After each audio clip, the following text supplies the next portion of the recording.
হেই ছোট্ট ভাই ব্রাদার, কী অবস্থা সবার? আশা করি সবাই ভালো আছো। অঙ্কের ভয় এবার হবে জয়, তাই তো আবারও চলে আসলাম তোমাদের নবম দশম শ্রেণীর আরও একটি অঙ্ক নিয়ে। পৃষ্ঠা নাম্বার 81 যদি বের করো তাহলে দেখবা যে অনুশীলনী 4.1 আছে। এটার 21 পর্যন্ত আমরা আগেই শেষ করে ফেলেছি। আজকে আমরা 22 নম্বর অঙ্কটা করব। ওকে, এই অনুশীলনীর 22 নম্বরটাই হচ্ছে শেষ অঙ্ক।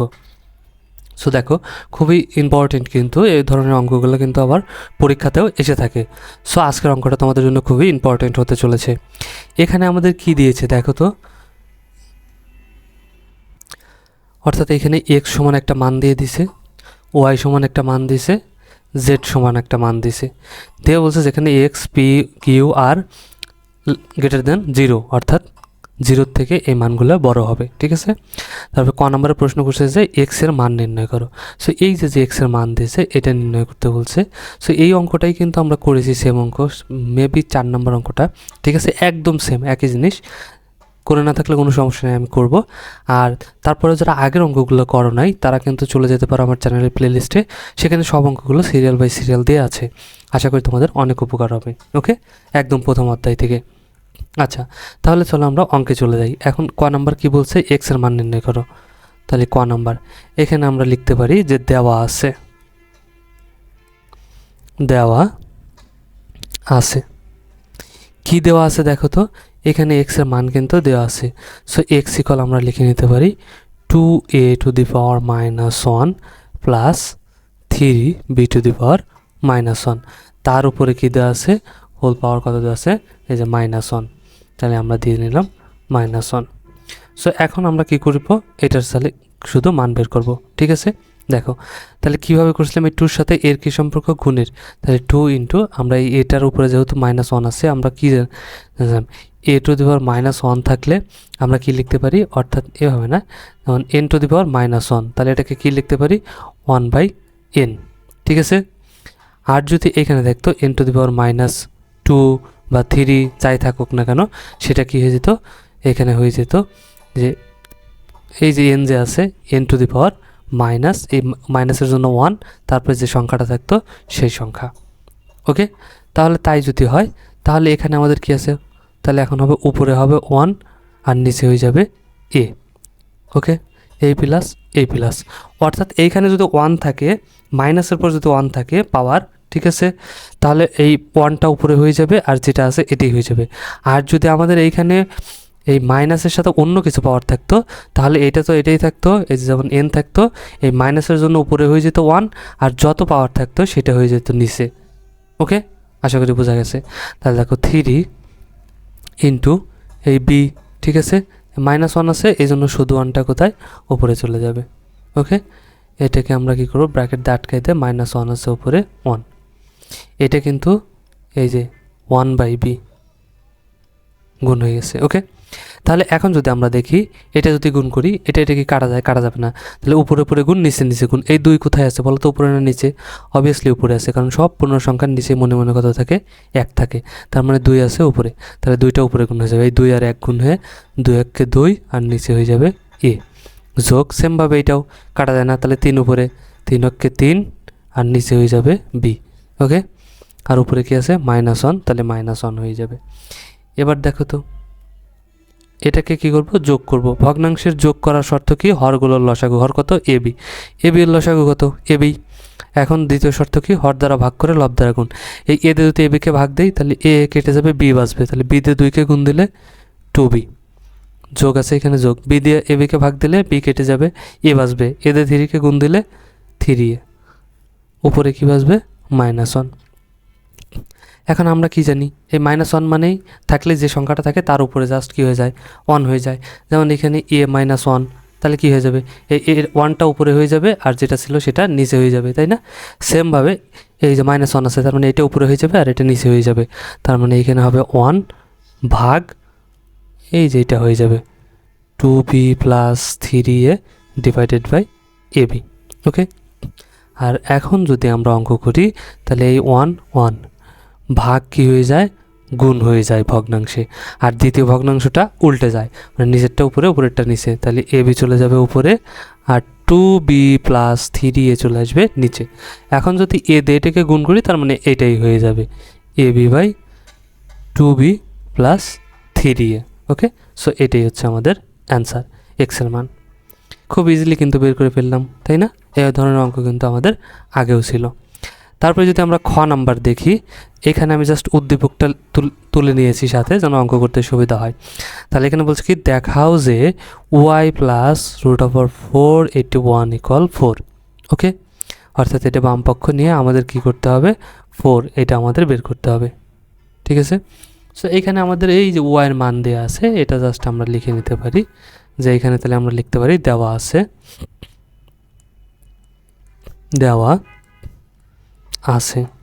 কি দেওয়া আছে দেখো তো, y ইকুয়াল একটা মান দেওয়া আছে, তাই না, √p/q। তাহলে এখানে আছে x⁻p আর আছে x⁻q ইন্টু সেমভাবে আবার এখানে আছে qr, এখানে আছে x⁻q এবং x⁻r ইন্টু আবার কি আছে √rp। তাহলে এখানে আছে x⁻r আর এখানে আছে x⁻p। এটা আমাদের y এর মান দেওয়া আছে। ঠিক আছে, আচ্ছা, তাহলে এখন আমাদের দেখাইতে বলছে এই বাম পক্ষ সমান ডান পক্ষ, এটা সমান জানে 4 হয়, সেটা আমাদের কি করতে হবে, বের করতে হবে। তাহলে এটা যদি আমরা নেই, তাহলে আমরা লিখতে পারি লেফট হ্যান্ড সাইড ইকুয়াল।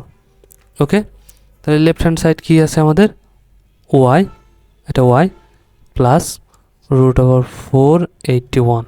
ওকে, তাহলে এটাকে যদি আমরা করি, এখন কি করব, এইখানে জাস্ট y এর মান বসাবো, যে y না, y এর যে মানটা ছিল সেই মানটা বসাবো। তাহলে কি হবে, √p/q x⁻p divided by x⁻q into √qr, এখানে কি হবে x⁻q by x⁻r into √rp সমান কত হয়ে যাবে, x⁻r বাই x⁻p। ঠিক আছে, এই যে কেবল ওয়ার পর্যন্ত লিখলাম, তারপরে যে প্লাস আছে প্লাস, এখানে কি আছে √481। ওকে, আচ্ছা, এখন যদি আমরা অঙ্ক করি, তাহলে দেখো আমরা কি জানি, সূচকের যদি বেস একই হয়, ভাগের ক্ষেত্রেও বেসই বসে, গুণের ক্ষেত্রেও বেস বসে। ঠিক আছে, আর গুণের ক্ষেত্রে পাওয়ার যোগ হয়, ভাগের ক্ষেত্রে পাওয়ার কি হয় আমরা জানি, বিয়োগ হয়। তাহলে এটা ভাগ, তাহলে আমরা দেখো x ভাগ হয়ে x বসবে, পাওয়ার তখন বিয়োগ হবে, তাহলে p-q। ওকে, এর উপরে পাওয়ার আছে কি, এটা √p/q। আমরা জানি, আমরা আগের ক্লাসে করছিলাম, দেখছিলাম, সেটা শুধু যদি রুট হয় তার মান হয় কত, হাফ। ঠিক আছে, আর যদি √3 হয় তাহলে তার মান কত হয়ে যায়, 1/3। এখানে যদি 4 হয় তাহলে এখানে 4, এখানে যদি 5 হয় তাহলে এখানে হয়ে যাবে আবার 5, এখানে 6 হলে এখানেও 6, এখানে 7 হলে এখানেও 7। ঠিক আছে, বাদ বাকি সব একই থাকবে। সো এইখানে যদি যেমন এলিয়েন হয়, ঠিক আছে, সো এইখানেও হয়ে যাবে এরকম এলিয়েন। বোঝা গেছে? তাহলে এখন আমাদের কি আছে, √p/q আছে, তাহলে এর মান কত হয়ে যাবে, 1/p/q। ইজি না? একদম ইজি, কিন্তু এই জিনিসটা নিশ্চয়ই বুঝে গেছো এখন। তাহলে দেখো এটা আছে, তাহলে এর উপর কী হয়ে যাবে, 1/p/q। ওকে, এই ইন্টু সেমভাবে x ভাগ হয়ে x বসে, পাওয়ার তখন বিয়োগ হয়ে যাবে, কি আছে q-r। তাই এর উপর আবার পাওয়ার কি 1 কি হয়ে যাবে qr। ওকে, ইন্টু এখানেও দেখো বেস ভাগ হয়ে বেস বসে, পাওয়ার তখন বিয়োগ হবে r - p। ওকে, তাহলে এখানে কি আছে দেখো তো, এর উপরে পাওয়ার rp বা pr, যেটাই আমরা লিখি না কেন, এখানে আমাদের rp দিয়ে লেখা আছে, আমরা ওইভাবেই লিখি, চলো rp। ওকে, আচ্ছা, তারপরে প্লাস, এটাকে আমরা কি লিখতে পারি দেখো তো, আমরা যদি প্রথমে লিখি আগে না ভেঙে, তাহলে 81, এটা 4 আছে, তাহলে 1/4 এভাবে লিখতে পারি। ওকে, আচ্ছা, তাহলে এখন দেখো, এখন কি করব, আমরা জানি পাওয়ার পর সরাসরি গুণ হয়, তাহলে এখানে x ঠিকই থাকবে, এই পাওয়ার পর যদি গুণ করি তাহলে কী হয়ে যাবে, এটা উপরে যাবে আর এটা নিচে আসবে। কী করে, এখানে দেখো এই যে p-q এর সাথে 1 যদি p/q গুণ করি তাহলে কী হবে, এটা তো কাটাকাটি যায় না, তাহলে উপরে গুণ নিচে গুণ, তাহলে এটাই একের সাথে গুণ হয়ে p-q হয়ে যাবে আর নিচে p/q, তার মানে এইটা। ওকে, তার মানে এই দুটো গুণ করলে কী হয়ে যাবে, এই যে এইটা চলে যাবে উপরে, একের সাথে গুণ হয়ে p-q আর ডিভাইডেড বাই নিচে হয়ে যাবে p/q গুণ, এখানে কী হয়ে যাবে x⁻, এখানে কী হয়ে যাবে সেমভাবে এই q-r1 এর সাথে গুণ হয়ে q-r হয়ে যাবে, আর উপরে নিচে হয়ে যাবে qr। ওকে, ইন্টু এখানেও আমাদের কি হয়ে যাবে দেখো তো, x ঠিকই থাকবে, r - p উপরে চলে যাবে, ও এখানে সরি 1 হবে তো উপরে, আর মাইনাস পি কোথায়, উপরে চলে যাবে, তাহলে আর মাইনাস পি উপরে, আর নিচে কত হয়ে যাবে আর পি বা পি আর, আমরা একবারে সাজাই লিখতে পারি, ঠিক আছে, পি আর, এখানে যাই থাকুক না কেন পি আগে আসে, মানে যে লেটারটা আগে আসে সেটা আগে লিখতে হয় আর কি, ঠিক আছে। আবার যদি আর পি লেখো তাহলেও কোনো সমস্যা নেই, এমন যে না হবে না তা কিন্তু না, একই মান আসবে। তারপরে যদি আমরা লক্ষ্য করি এই যোগ আছে, যোগ, এখন কি করা যায়, এই যদি আমরা এই 80টাকে দেখি, অর্থাৎ ইকা 80, একে কিন্তু ভাঙা যায়, ঠিক আছে। কত দিয়ে ভাঙা যায়, আমরা যদি 3-র উপরে 4 দিয়ে দিই তাহলে কিন্তু হয়ে যাবে ইকা 80, অর্থাৎ 3 গুণ 3 গুণ 3 গুণ 3, 4টা 3 গুণ করলে কত হয়ে যায় ইকা 80, 3 অক্ষে 3, 3 ত্রিক্ষ 9, 3 নং 27, 3 27 ইকা 80, ওকে। আর উপরে কত আছে 1/4, ওকে। এখন যদি আমরা এখানে লক্ষ্য করি তাহলে আমাদের এইখানে কি হয়ে গেছে দেখো, এইটা, ঠিক আছে। তাহলে এখন আমরা কি করতে পারি, বেস বেস বেস গুণের ক্ষেত্রে, ঠিক আছে, একই, তাহলে গুণের ক্ষেত্রে যদি বেস বেস একই হয় তখন এখানেও এক্স, এখানেও এক্স, এখানেও এক্স, তাহলে কী বসে বেস বেস গুণ হয়ে বেস বসে, পাওয়ার তখন কী হয় যোগ হয়, গুণের বেলায় পাওয়ার কী হয় যোগ হয়।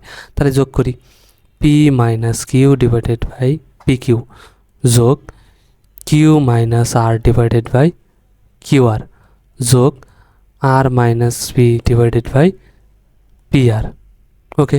আচ্ছা, এখানে যোগ আছে, যোগ। এখন যদি এটাকে গুণ করি 4 4 কেটে যাবে, তাহলে শুধু 3 হবে, ঠিক আছে। কিভাবে এটা বুঝো নাই, দেখো, তাহলে পাওয়ার পর গুণ হয়ে যাবে, তাহলে উপরে হয়ে যাবে 4, নিচেও হয়ে যাবে 4, 4 দিয়ে 4কে ভাগ দিলে 1, ঠিক আছে। তাহলে এর উপর পাওয়ার হবে 1, আর 1 হইলে পাওয়ার তো আমরা দিই না, এর উপর পাওয়ার নাই মানেই কত আছে 1 আছে, এই জন্য শুধু 3, ওকে। আচ্ছা, এখন আমরা কি করতে পারি দেখো তো, ভগ্নাংশের যোগ, তাহলে এক্স রয়ে গেল, এখন এটা আমরা কি করব ভাগ করব, এই জন্য ভগ্নাংশের যোগ করা, সরি ভাগ না যোগ করব, ভগ্নাংশের যোগ করার শর্ত কি হরগুলোর লসাগু, তাহলে হরগুলোর লসাগু কী করতে হয়, সবগুলো কমন নিতে হয়, এখানে পি আছে, এখানে নাই, এখানে আছে, মানে কমনও যাবে আনকমনও যাবে লসাগু, ঠিক আছে, হরগুলোর লসাগু, তাহলে এখানে পি, এখানে নাই, এখানে আছে, তাহলে পি যাবে, আবার এখানে কিউ আছে, এইখানে কিউ আছে, এখানে নাই, তার মানে কিউ যাবে, আবার এইখানে আর আছে, এখানে আছে, তার মানে আরও যাবে, তাহলে পি কিউ আর, লসাগু কত পেলাম পি কিউ আর। এখন কী করবো, হর দ্বারা ভাগ করে লব দ্বারা গুণ, তাহলে এই P Q R P Q কেটে যাবে, আর বাঁচবে, তাহলে আর দিয়ে একেও গুণ দেবো, একেও গুণ দেবো, তাহলে আর দিয়ে পিকে গুণ দিলে পি আর, ঠিক আছে, মাইনাস, কারণ এটা তো প্লাসের, এই প্লাস আর এই মাইনাস, তাহলে প্লাস মাইনাস মাইনাসের, আর দিয়ে কিউকে গুণ দিলে কী হয়ে যাবে কিউ আর, এই যোগ যোগ। এখন এই কিউ আর দিয়ে দেবো, তাহলে কিউ আর, এই কিউ আর এই দুটো কেটে যাবে, তাহলে পি বাঁচবে, তাহলে এই পি দিয়ে এই দুটোকে গুণ দেবো, P Q minus P R, কারণ পি দিয়ে কিউকে গুণ দিলে পি কিউ, পি দিয়ে আরকে গুণ দিলে পি আর, আচ্ছা এই যোগ এই যোগ। এখন কি আছে এই পি আর, তাহলে পি আর কেটে যাবে, বাঁচবে কি কিউ বাঁচবে, এখন কিউ দিয়ে এটাকে গুণ, তাহলে কিউ আর মাইনাস এটা হচ্ছে পি কিউ, কিউ আছে আর পি আছে, তাহলে কিউ পি কিউ যোগ হয়ে যাবে, এখানে 3 আছে 3। এখন যদি আমরা এখানে দেখি তাহলে দেখো এক্স বেস ঠিকই থাকবে, এখন P R plus P R minus, Q R minus Q R plus, P Q plus P Q minus, তাহলে এর উপর কী বসলো, উপরে বসলো 0, নিচে বসলো পি কিউ আর প্লাস 3। এখন পৃথিবীর যে কোনো সংখ্যাকে 0 দিয়ে, এটা 0 কিন্তু 0 দিয়ে যদি ভাগ দেয় তার মান কত হয়ে যায় 0ই, তাহলে x two the power 0 plus 3। এখন আমরা জানি কি যে কোনো সংখ্যার উপর সূচক যদি 0 হয় তার মান কত 1, ঠিক আছে, প্লাস তাহলে হচ্ছে 3, তাহলে ইকুয়াল কত হয়ে যাবে 3 আর 1 4। আমরা যদি একটু প্রশ্নে ফিরে যাই উপরে, তাহলে দেখো তো এখানে কি বলছিল, লেফট হ্যান্ড সাইড ইকুয়াল কত 4 হতে হবে, তাহলে রাইট হ্যান্ড সাইড পাই গেছি 4, ঠিক আছে। তাহলে আমরা কি লিখতে পারি, রাইট হ্যান্ড সাইড, সুতরাং left hand side equal right hand side, দেখাও বলছে, তাহলে শুট, SHOWED শুট, সো এটাই হচ্ছে আমাদের অ্যান্সার, ওকে। অঙ্কের যে নিয়ম আমরা শিখছি সূচকের এতক্ষণ, সেই নিয়ম যা ধরে শুধু করে আসলেই কিন্তু অঙ্ক হয়ে যাবে, ওকে। তারপরে গ নাম্বারটা দেখো, এইখানে আমরা উদ্দীপকটা তুলে নিছি যেহেতু আমাদের জেডের মান লাগবে এই জন্য, ঠিক আছে। তাহলে এখানে আমাদের সেমভাবে আবার দিছে, বাম পক্ষ ডান পক্ষের অঙ্ক দিছে, ওয়াই মাইনাস জেড করে মান করে আমাদের কত বের করতে হবে এখন 25। সো আমরা এখন জেডের মানটা লিখে নেই, যে দেওয়া আছে,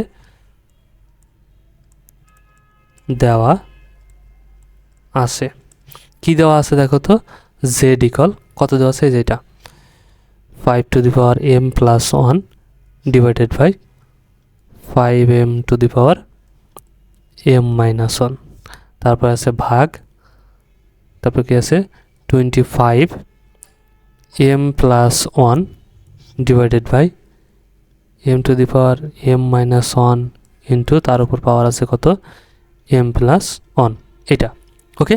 আচ্ছা, আর ওয়াই যেহেতু আছে, ওয়াইটা কিন্তু আমরা পাইছি তাই না, ওয়াইটা এতক্ষণ কিন্তু এই যে আমরা অঙ্ক করেই বের করছি। দেখো এই যে ওয়াইয়ের মান কত এখান থেকে এই পর্যন্ত তাই না, এই পর্যন্ত মান কত পাইছি, লাস্ট পর্যন্ত এসে এই যে 1 পাইছি তাই না। আর এই 3 তো হচ্ছে যে ইকাশির মান, এটা বুঝতে পারছো, এই যে লাস্টে যে আমাদের ছিল না √481, এইটার মান কিন্তু 3, লাস্টে 3। তাহলে এই ওয়াইয়ের মান কত পাইছি, ওয়াইয়ের মান কিন্তু এই যে অঙ্ক করে এখানে লাস্ট পর্যন্ত, লাস্টের আগ পর্যন্ত এসে পেয়েছে 1। তার মানে আমরা এখানে লিখতে পারি যে খ হতে পাই, খ হতে পাই ওয়াই ইকুয়াল 1, ঠিক আছে। তাহলে এখন লিখে ফেলি লেফট হ্যান্ড সাইড, ওকে। বাম পক্ষ কী আছে, ওয়াই ভাগ জেড। তাহলে এখন আমরা মান লিখে নিই, ওয়াইয়ের মান কত 1 পাইছি, 1 এ ভাগ আছে ভাগ, এখন জেডের মান কত, তাহলে জেডের মানে যে এটা আমরা লিখে নেব 5 to the power m plus 1 divided by 5m, তারপরে ইন্টু এর উপর পাওয়ার আছে m মাইনাস 1, ওকে। তারপরে ভাগ, এখানে কত আছে 25m plus 1 divided by 5 to the power m minus 1, তার উপর পাওয়ার আছে m প্লাস 1, ওকে। সো এটাকে এখন আমরা অঙ্ক করি, চলো। তাহলে দেখো নিয়ম অনুযায়ী করব, 1 আছে 1ই ভাগ, ঠিক আছে। এটাকে আমরা কি করতে পারি, প্রথমে এটাকে রেখে গুণ করি, দেখো 5m প্লাস 1 ঠিকই আছে, নিচেরটাকে গুণ করব, এই পাওয়ার সরাসরি গুণ হয়ে যায়। তাহলে এখানে 5, এই m দিয়ে m কে গুণ করলে কী হয়ে যাবে m স্কোয়ার, ঠিক আছে, মাইনাস m দিয়ে 1কে গুণ করলে m, তাহলে এখানে ভাগ, ঠিক আছে। এখন এটাকে আমরা কি করব দেখো তো, এই 25কে আমরা ভাঙতে পারি, 5 তার উপর দিয়ে দিলাম স্কোয়ার, ঠিক আছে। তাহলে 5 5 25, তাহলে উপরে কত রইল m প্লাস 1, আর নিচে যদি আমরা দেখি এটা দেখো, এটা আমাদের সূত্রে পড়ে গেছে কিন্তু a plus B into A minus B, তাহলে কার সূত্র a square minus B square, ঠিক আছে। তাহলে a square minus B square, ঠিক আছে। আচ্ছা, এখন কি করব, সেমভাবে 1কে আমরা ঠিকই রাখবো, এখানে ভাগ আছে ভাগই রাখবো, এটাকেও আমরা ঠিক রাখবো, এখানে দেখো 5m প্লাস 1, আর নিচে কত হয়ে যাবে 5 to the power m square minus m। এখন আমরা এই ভাগটাকে কি দিয়ে দেবো, গুণ দিয়ে দেবো, ওকে। কারণ ভগ্নাংশের ভাগ কী হয়ে যায়, গুণ হয়ে যায়, আর দ্বিতীয় ভগ্নাংশটা তাহলে কী হয়ে যায়, উল্টে যায়, নিচেরটা উপরে যাবে, উপরেরটা নিচে আসবে, ওকে। আচ্ছা, তাহলে এটাকে উপরে দিয়ে দেবো, কী হয়ে যাবে 5 to the power m square minus 1, এই 1-এর উপর স্কোয়ার দেওয়া যে কথা, না দেওয়া সেই একই কথা, তাই জন্য এখন আর দিলাম না, শুধু 1, ঠিক আছে। আর নিচে আমি কী করবো, এটাকে নিয়ে আসবো, কিন্তু একবারে গুণ করে নিয়ে আসবো, দেখো এখানে 5 ঠিকই আছে, এই 2 দিয়ে পাওয়ারকে গুণ দেবো, তাহলে 2 দিয়ে mকে গুণ দিলে 2m, ঠিক আছে। আবার 2 দিয়ে 1কে গুণ দিলে প্লাস 1, বোঝা গেছে নিশ্চয়ই এইটুকু, তাই না। আচ্ছা, তাহলে যদি তাই হয়, এখানে দেখো 1 ঠিকই রাখবো ভাগ। এখন দেখো এই সবগুলোর বেস কিন্তু 1, ঠিক আছে। আমরা আলাদা আলাদাভাবে করতে পারি, বাট একবারেও করতে পারি, একবারে করে দিলে দেখো ইজি হয়ে যাবে। এখানে বেস 5, এখানে বেস 5, এখানে বেস 5, এখানে বেস 5, ঠিক আছে। তাহলে সবগুলোর বেস কী হয়ে যাবে, বেস বসবে, ঠিক আছে। এখন গুণের বেলায় কী হবে, পাওয়ার যোগ হবে, আর ভাগের বেলায় বিয়োগ হবে। আমি চাইলে দুইবার কি করতে পারতাম, যে আগে গুণ করে নিতে পারতাম, তারপরে ভাগ করে নিতে পারতাম, ঠিক আছে। দরকার নেই, আমরা একসাথে করব। দেখো সবগুলোর বেস যখন 1 থাকে তখন একসাথে করলেও হয়। তাহলে এই দুটো গুণ আছে, এইটার সাথে এটা গুণ, তার মানে এইটা আর এটা যোগ হবে, আর এই দুটো ভাগ আকারে আছে, যে নিচে আছে, তার মানে এই দুটোর পাওয়ার কী হবে, বিয়োগ হবে, ওকে। তাহলে এই দুটো যোগ হবে, দেখো এইটা m যোগ 1, ঠিক আছে। তাহলে যোগ, এই গুণের জন্য যোগ, এটা হবে পাওয়ার m স্কোয়ার মাইনাস 1। এখন যেহেতু ভাগ আছে, তাহলে এই ভাগের জন্য কী হবে, বিয়োগ হবে, তাহলে অলরেডি বিয়োগের আগে, ঠিক আছে, বিয়োগ হবে যেহেতু, তাহলে এর আগে বিয়োগ, তাহলে মাইনাস m স্কোয়ার, ঠিক আছে। আর এটা মাইনাস আছে যেহেতু, মাইনাস মাইনাসে প্লাস m, কারণ বিয়োগ করলে কী হয়ে যায়, তাদের চিহ্ন পরিবর্তন হয়ে যায়, ঠিক আছে। এটাও ভাগ আকারে আছে, তার মানে এর পাওয়ারও কী হবে, বিয়োগ হবে, তাহলে এর আগে হবে মাইনাস 2m মাইনাস 1, ওকে। সরি, এখানে তো আমি ভুল করে ফেলছি, দেখো এই যে 2 আর হচ্ছে এখানে পাওয়ার গুণ করে কত হতো, 2 দিয়ে 2 হয়ে যেত, এটা কিন্তু 2, 2 দিয়ে m-কে গুণ করলে 2m, ঠিক আছে, আর 2 1-কে 2, তার মানে এইখানে আমার কত হয়ে যাবে, 2 হয়ে যাবে। ওকে, সরি ফর মিস্টেক। আচ্ছা দেখো, তাহলে এখন আমরা কি করতে পারি, ইকুয়াল 1 ভাগ আছে, ভাগই রাখলাম, তাহলে 5 এর ওপর কী হয়ে যাবে, ঠিক আছে। এখন যদি আমরা লক্ষ্য করি, দেখো m square plus m square minus 1 plus 1 minus কেটে গেছে। এখন যদি আমরা লক্ষ্য করি m আর m, ঠিক আছে, এটা চাইলে একবারে করতে পারো, কেটে দিতে পারি, আবার চাইলে আর এক লাইনে করে দেখাই দিতে পারি তোমাদেরকে। দেখো m আর m, তাহলে 2টা m যোগের আর 2টা m বিয়োগের, বুঝতে পারছো, তাহলে এই দুটো কেটে যাবে। যেমন আচ্ছা এই m আর এই m, তাহলে কয়টা হয়ে যাবে, 2টা m, আর এখানে আছে কি মাইনাস 2m, তারপরে আছে মাইনাস, এই যে 2 আছে, 2 রাখলাম, তাহলে এটা কি হয়ে যাবে 1 ভাগ 5 ঠিকই থাকবে, এই 2m প্লাস 2m মাইনাস কেটে যাবে, তাহলে মাইনাস 2 থাকবে। ওকে, তাহলে এখন আমরা এখানে কি লিখতে পারি, 1 ডিভিশন, তাহলে এটা এখন কীভাবে লিখতে পারি, 5 মাইনাস 2 আছে মানে 1/2, ঠিক আছে, যেটাই থাকুক, -3 যদি থাকতো 1/3 হয়ে যেত এটার উপরে পাওয়ার, ঠিক আছে, এখানে যেটা থাকবে সেটা তো হবেই, এই পাওয়ারটা এইভাবে হয়ে যেত। -7 থাকলে কী হয়ে যেত 1/7, এখানে যেটা আছে সেটা তো থাকবেই, ঠিক আছে, তার উপরে এটা হয়ে যেত। আশা করি বোঝা গেছে এখন কিভাবে হয়। তাহলে এখন এটাকে যদি করি 1 ভাগ, এখানে কত হয়ে যাবে, এই পাওয়ারের সাথে এটা সরাসরি গুণ হয়, তাহলে 1 উপরে হয়ে যাবে 1 আর নিচে হয়ে যাবে 5 5 25। এখন কি জানি আমরা, 1 ভাগ কী হয়ে যায়, গুণ হয়ে যায়, দ্বিতীয় ভগ্নাংশ উল্টে যায়, 25 উপরে 1 নিচে, কিন্তু আমরা জানি ভগ্নাংশের নিচের 1 লিখতে হয় না, এই জন্য শুধু 25 লিখলেই হয়ে যাবে। এখন 25 দিয়ে 1-কে গুণ করলে 25 1-কে 25। ওকে, তাহলে আমরা যদি একটু উপরে যাই, রাইট হ্যান্ড সাইডে আমাদের কী ছিল দেখো তো, 25ই ছিল, পেয়ে গেছি, ইজি কিন্তু। তাহলে আমরা লিখতে পারি কি, ইকুয়াল রাইট হ্যান্ড সাইড, সুতরাং left hand side equal right hand side. দেখাতে বলছে শুট, SHOWED, শুট, বাংলায় লিখলে দেখানো হলো। ওকে, সো এটাই হচ্ছে আমাদের অ্যান্সার। সেই অধ্যায়ের অনুশীলনী 4.1 আমাদের এখানেই শেষ হয়ে যাচ্ছে, ঠিক আছে। সো সব অঙ্কগুলো তোমাদেরকে খুব ইজিলি আমি বোঝানোর চেষ্টা করছি। আর আজকের ক্লাসটা কতটুকু ভালো লাগলো তোমাদের অবশ্যই কমেন্ট করে জানিও, আর ভালো লাগলে অবশ্যই একটা লাইক দিয়ে দিও। ওকে, আর হ্যাঁ, বন্ধুদের সাথে শেয়ার করতে কিন্তু একদমই ভুলো না। দেখা হচ্ছে নেক্সট ক্লাসে, ততক্ষণ সবাই ভালো থাকো, সুস্থ থাকো, আল্লাহ হাফেজ।